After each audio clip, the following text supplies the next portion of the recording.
अस्सलाम वालेकुम फ्रेंड्स, उम्मीद करती हूँ आप सब लोग खैरियत से होंगे। आज मैं आपके लिए लाई हूँ AJK chemistry AJK 10th chemistry chapter number 3 का लेक्चर नंबर 2, जिसमें हम देखेंगे structural representation of organic compound कि ऑर्गेनिक कंपाउंड को किस किस तरीके से लिखा जा सकता है। बेसिकली ऑर्गेनिक कंपाउंड को लिखने के लिए हम 3 तरह के फार्मूलाज यूज़ करते हैं। हम उन फार्मूला को वन बाय वन एक्सप्लेन करेंगे। एक हमारे पास होता है मॉलिक्यूलर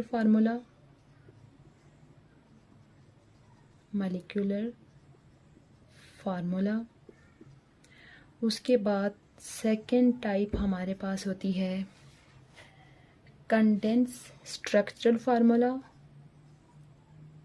बेसिकली यानी कि ये स्ट्रक्चरल फार्मूला है। इसकी आगे 2 टाइप्स होंगी, इसको हम बोलेंगे स्ट्रक्चरल फार्मूला। अब ये जो स्ट्रक्चरल फार्मूला है इसको फिर फर्दर 2 टाइप्स में डिवाइड किया गया है।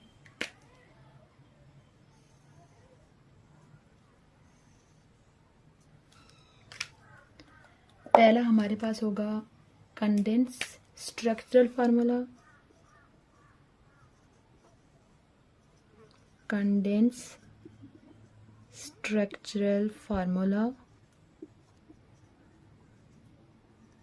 और दूसरा हमारे पास, इसके लिए मैं फार्मूले के लिए F लिख लेती हूँ।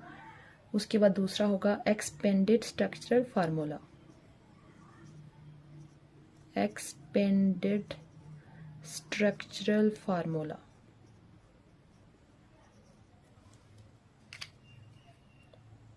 अब जो हमारे पास मॉलिक्यूलर फार्मूला होगा वो बेसिकली हमें बताएगा actual number of atoms in a molecule, यानी किसी मॉलिक्यूल के अंदर एक्चुअल नंबर ऑफ एटम्स कितने हैं ये हमें इसके बारे में बताएगा।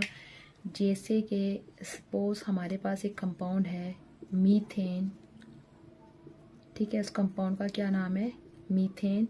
इसका जो मॉलिक्यूलर फार्मूला होगा वो होगा CH4। यानी इस फार्मूले को देख के हमें ये पता चल रहा है कि इस कंपाउंड के अंदर 1 कार्बन है और 4 हाइड्रोजन है। उसके बाद अगर हमारे पास एक कंपाउंड है, नेक्स्ट कंपाउंड होता है ईथेन, उसका फार्मूला होता है C2H6। तो इस फार्मूले को देख के हमें ये पता चल रहा है कि इसके अंदर 2 कार्बन है और 6 हमारे पास क्या है हाइड्रोजन है। इसी तरह एक फार्मूला होता है प्रोपेन का फार्मूला होता है C3H8। ठीक है, ये हमें बताएगा कि इसके अंदर 3 कार्बन और हाइड्रोजन कितने हैं 8 हाइड्रोजन है। यानी कि ये हमें molecular formula actual number of atoms के बारे में बताता है ऑर्गेनिक कंपाउंड के। जबकि जो स्ट्रक्चरल फार्मूला होता है वो हमें अरेंजमेंट बताता है कि किसी मॉलिक्यूल या कंपाउंड के अंदर एटम्स की अरेंजमेंट क्या होगी। अरेंजमेंट मीन कि किस तरतीब से वो एक दूसरे के साथ क्या होंगे अटैच होंगे, ये हमें स्ट्रक्चरल फार्मूला बताएगा। जबकि मॉलिक्यूलर फार्मूला हमें बताएगा एक्चुअल नंबर ऑफ एटम्स के बारे में। अब ये जो स्ट्रक्चरल फार्मूला है इसके आगे फर्दर 2 टाइप्स होती हैं, एक होता है कंडेंस स्ट्रक्चरल फार्मूला और एक होता है एक्सपेंडेड स्ट्रक्चरल फार्मूला। अब ये जो कंडेंस स्ट्रक्चरल फार्मूला है ये आप समझ लें कि शॉर्टेंड फॉर्म होगी फार्मूला लिखने की, ठीक है। उसके अलावा इसको हम एब्रीविएटेड फॉर्म भी बोलते हैं कि ये फार्मूले की एब्रीविएशन है। उसके बाद इसमें मोस्टली सिंगल बॉन्ड जो होते हैं नहीं रिप्रेजेंट किए जाते, single bond are not shown. मतलब कुछ को हम रिप्रेजेंट करेंगे लेकिन मोस्टली को हम क्या करेंगे रिप्रेजेंट नहीं करेंगे। उसके अलावा इसमें जो होते हैं ग्रुप ऑफ एटम्स को उनके ग्रुप्स की फॉर्म में लिख लिया जाता है। कैसे, सपोज कि यही जो फार्मूले पीछे मैंने लिखे हैं इन्हीं को मैं कंडेंस फॉर्म में रिप्रेजेंट करूँगी। ये जो मीथेन है ये ज़रा इसके अंदर 1 ही कार्बन है तो इसकी कंडेंस फॉर्म जो है वो हमारे पास इसी तरह होगी। उसके बाद अगर हम ईथेन की कंडेंस फॉर्म देखें तो ये इस तरह से हो जाएगी CH3 और CH3। इसको हम ऐसे भी लिख सकते हैं और दरमियान वाला बॉन्ड अगर हम शो कर लें तो ऐसे भी लिख सकते हैं। अगर हम इसकी फॉर्म देखें तो ये इस तरह से हो जाएगी CH3 CH2 और CH3। ये हमारे पास प्रोपेन को रिप्रेजेंट करने का मेथड है। या अगर दूसरी तरीके से हम यहाँ पे बॉन्ड भी शो कर सकते हैं। उसके बाद एक्सपेंडेड जो फार्मूला होता है, इसके अंदर आप समझ लें कि तमाम बॉन्ड जो होते हैं वो शो किए जाते हैं। ऑल बॉन्ड्स आर शोन, तमाम बॉन्ड्स को रिप्रेजेंट किया जाएगा लाइन की मदद से, ठीक है। उसके अलावा इस फार्मूले को देख के हमें एलिमेंट्स की वैलेंसी के बारे में पता चलेगा, ठीक है। वैलेंसी क्या होती है कि कोई एटम कितने कोवेलेंट बॉन्ड बना सकता है। Number of covalent bond, number of covalent bond which that atom can form, that atom can form। एक एटम कितने कोवेलेंट बॉन्ड बना सकता है वो उसकी किसको शो करेगा, वैलेंसी को शो करेगा। उसके अलावा ये बॉन्ड लिखने से पहले हमें कुछ इम्पोर्टेंट चीज़ें हमने याद रखनी है। जो कार्बन होता है, कार्बन की जो वैलेंसी होगी वो 4 होगी। वैलेंसी 4 होने का मतलब ये है कि कार्बन मैक्सिमम कितने बॉन्ड बना सकता है, एक टाइम पे 4 बॉन्ड बना सकता है। उसके बाद हाइड्रोजन और जो हैलोजन्स होते हैं वो उनकी जो वैलेंसी होती है 1 होती है, मीन कि एक टाइम पे वो एक बॉन्ड ही बना सकते हैं। उसके बाद ऑक्सीजन जो होता है उसकी वैलेंसी 2 होती है। उसके बाद नाइट्रोजन और फास्फोरस, उनकी वैलेंसी क्या होती है, 3 होती है। मोस्टली यही एलिमेंट होते हैं जो कि ऑर्गेनिक कंपाउंड के अंदर प्रेजेंट होते हैं। अब हम यही कंपाउंड जो ऑलरेडी हम पीछे पढ़ चुके हैं, इन्हीं की एक्सपेंडेड स्ट्रक्चरल फॉर्म पढ़ लेते हैं।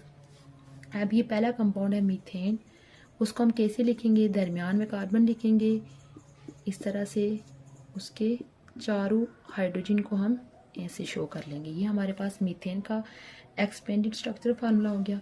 उसके अलावा नेक्स्ट हम कंपाउंड लिख लेते हैं ईथेन, 2 कार्बन को हम ऐसे लिखेंगे,